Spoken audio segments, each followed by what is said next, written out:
Alright, so in this short clip I'm going to show you how to add the developer tab in Microsoft Excel.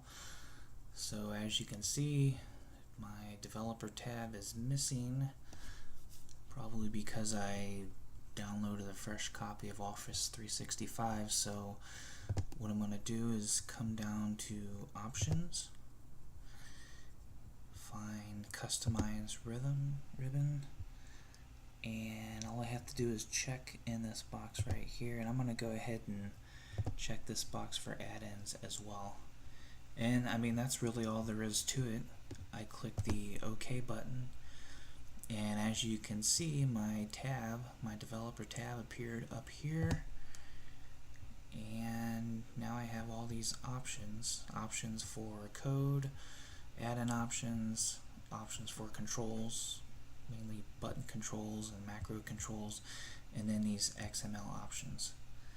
So that's all there is to it. And then if you have to remove you want to remove the developer tab because you don't want, I don't know why you would, it's always nice to have an extra tab here, but anyways, if you want to remove it, just go back to Options, Customize Ribbon, and then just uncheck that box, and that should remove your tab. Alright, that's all there is to it. Thank you.